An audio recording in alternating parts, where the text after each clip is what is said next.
Hello, everyone, and welcome to a new episode of What's Up in Archaeology. Today, we're going to talk again about humans and Neanderthals with a slight variation. Now, can you guys tell me how my sound is?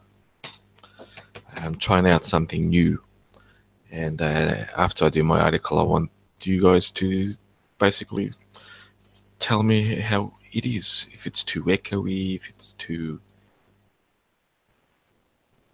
I think it could improve. I'm sorry, Adam, man. So it's fine because I have to put my headsets on so it won't echo. But afterwards, I want to do a little bit of experiments, so I need you guys. Um, awesome, Adam. Of course, man. Okay, let's get in. Let's get into the article. Um, I'm experimenting, so bear with me. Now, uh, I will share the screen.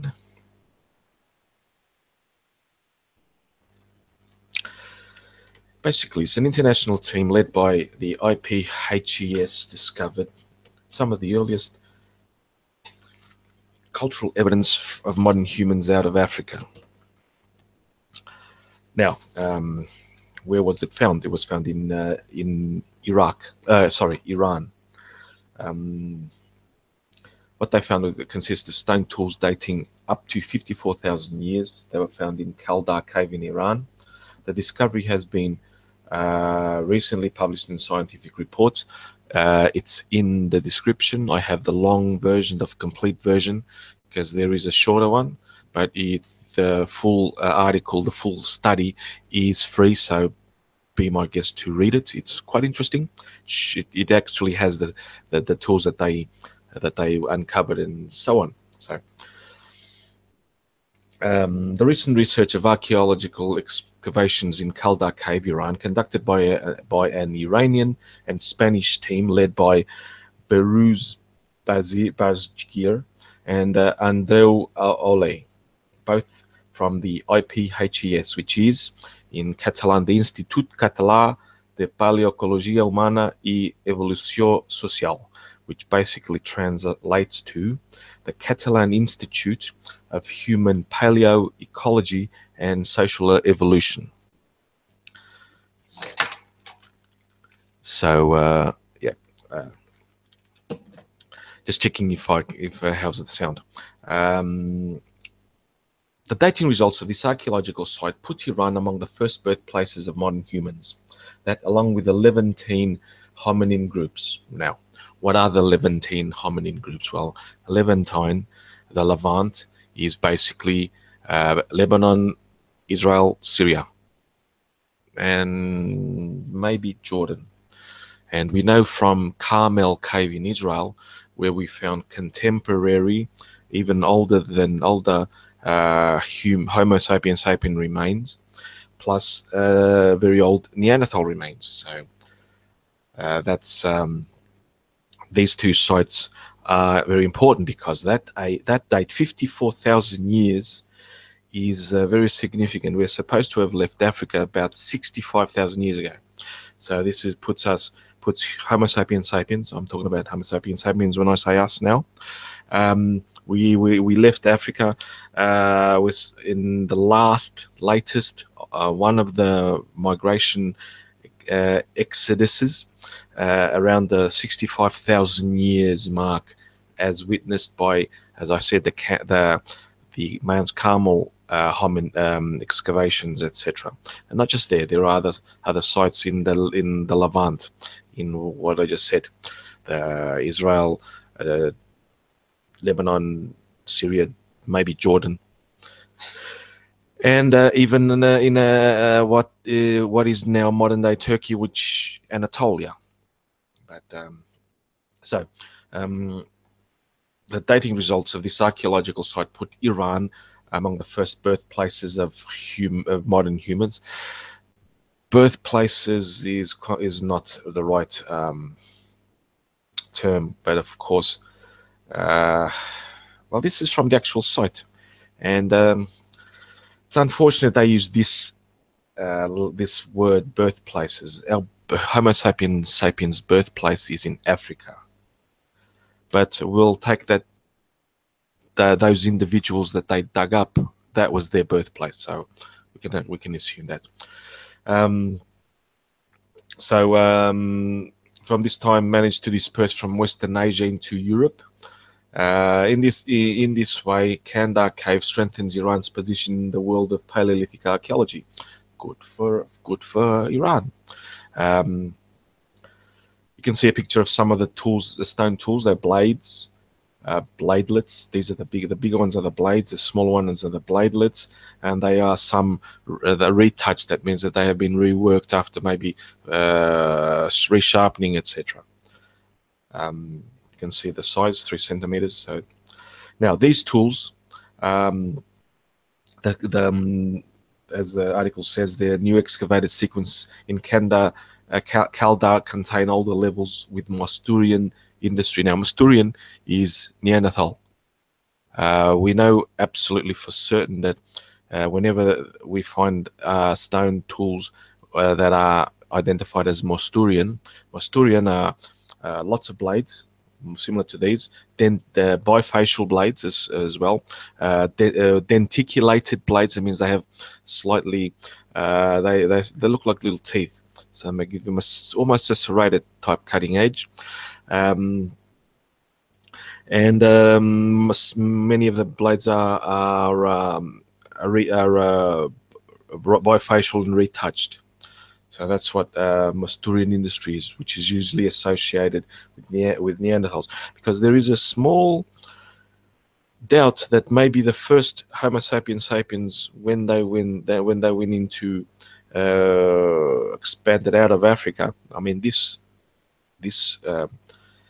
wave around the 65,000 year mark, they may have used or adapted somehow some of the Mousterian techniques. Mousterian industry may possibly be associated with them as well, but that is that we don't know now. But these ones, the ones that are over here, they're basically the Barradostian industry, which is similar to the Auric Nation. Now, Auric Nation is the European Homo sapiens sapien toolkits. Lots of innovative techniques in comparison to the Mousterian. One of them was the invention of the burin. And what you may ask is a burin? A burin is basically an engraving. Raquel Welch. Indeed, John, the bemused. I saw that movie, by the way. It's an engraving stone, which basically, let's see, it's similar. I'll see if I can say it's similar. Let's see if I can find it. Well, it's the, if you can see from where more or less my pointer is. Let's see if I can highlight them. Nope, can't highlight them. But it's the top row, the third one from the big blue ones. That means the big blue one, then the middle one, then the third one. This one, that's a burin. You can see by the notched edge, the sharp point. This is also a burin, and also a blade, of course. They were very indistinguishable, the blades and the burins. The burins were basically a pointed part, the pointed part of the stone that was reinforced to possibly engrave wood, engrave ivory, engrave wood and ivory, and bone, possibly. That's why we think that they were useful. So the Barradostian industry are similar to Auric Nation, and it was replaced the Mousterian industry from the Neanderthals.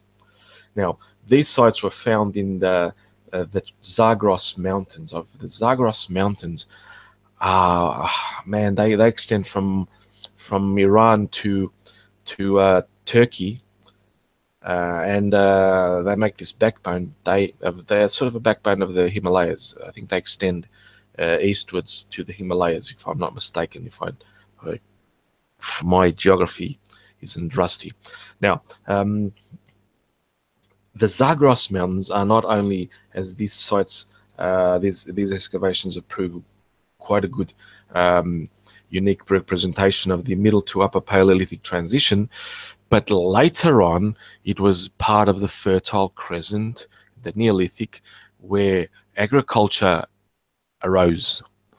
The Fertile Crescent goes from Anatolia, Turkey, the Zagros Mountains, down the Levant, Syria, Lebanon, and Israel, and across to Mesopotamia, Jordan, Iraq.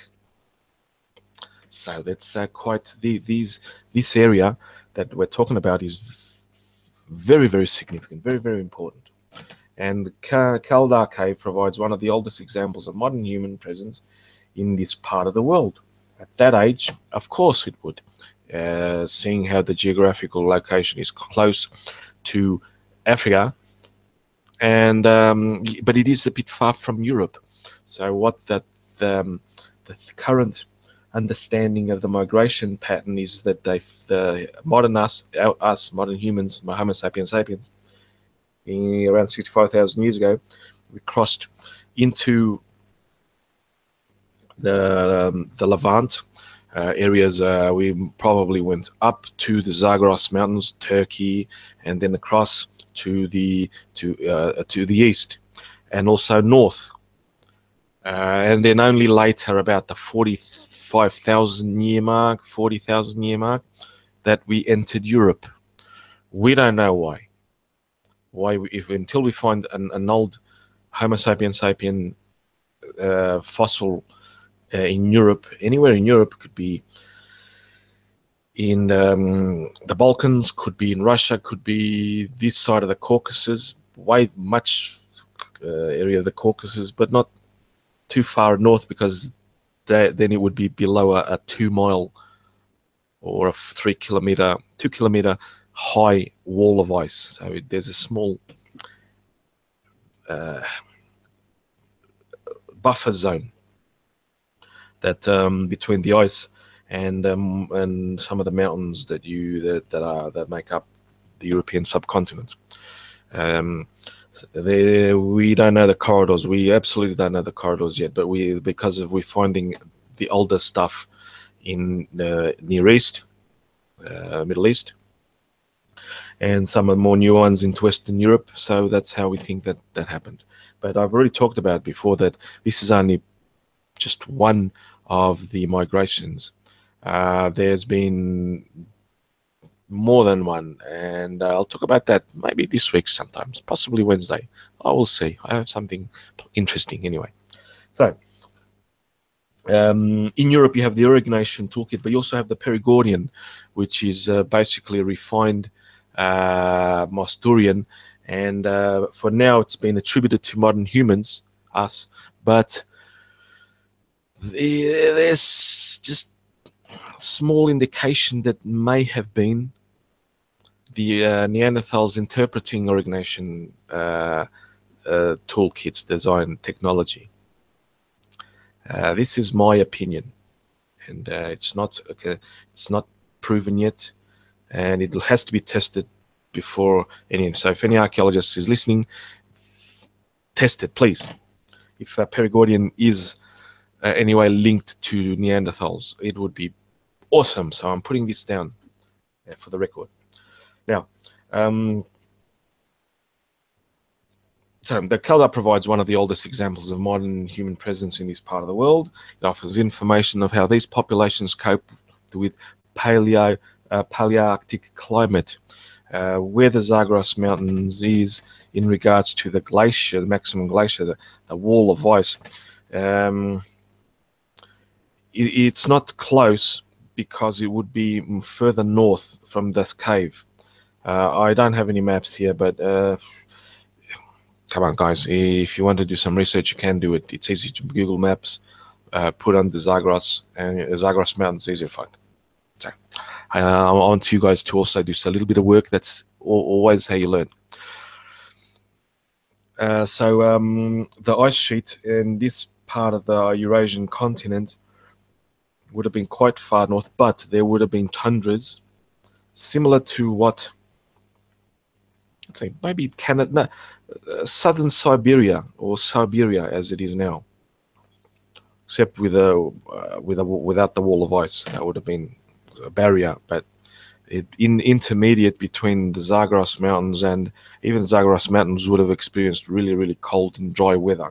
That's what they mean by Palearctic climate, because the Arctic is in winter, it's quite dry and cold.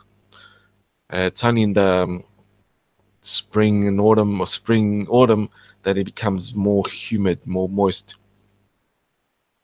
and you get more snowfall. You don't get any snowfall in winter in to those extents, because the cold sucks out the moisture.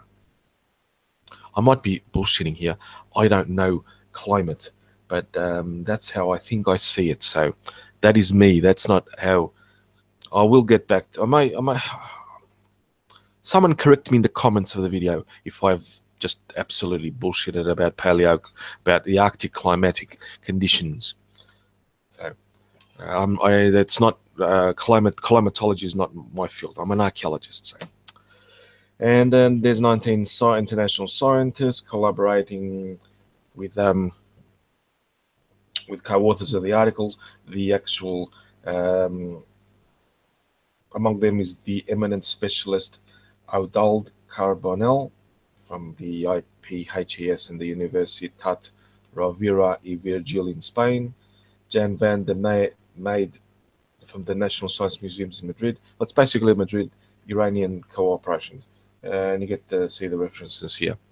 I went quickly through this one, so it was supposed to be a short one. Anyway, the study is, as I said, it's included in the description. I suggest you read it. It's quite interesting. Now I want to do a little test. And I reduce this.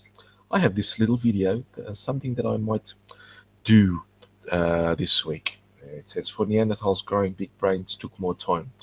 I'm gonna make it big and see how you guys, if you can listen to it, listen or not. And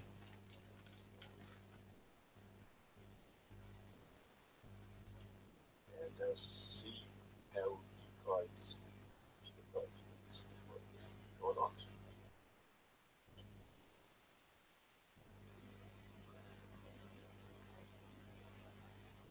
Yes.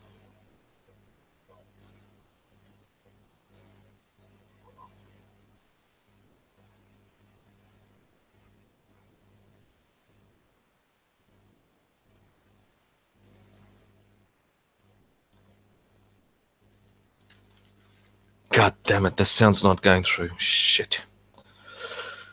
Oh well, back to the drawing board. This the video sound. I wanted to play this video. You guys can watch it anyway, because it's interesting, and we'll just continue to watch it, because I wanted to make the sound also pass, and I don't know how. Not anymore.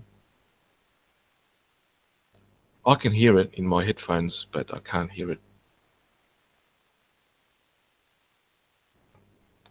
Exactly, B. Yes, Beach. Exactly.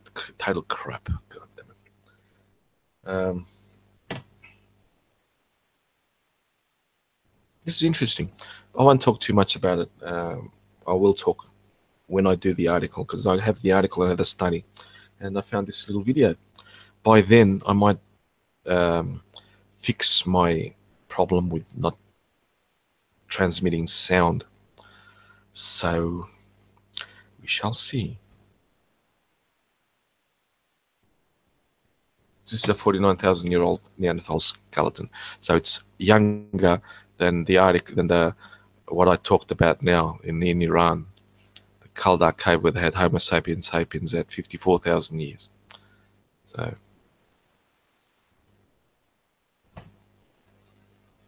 now I can also look at the chat.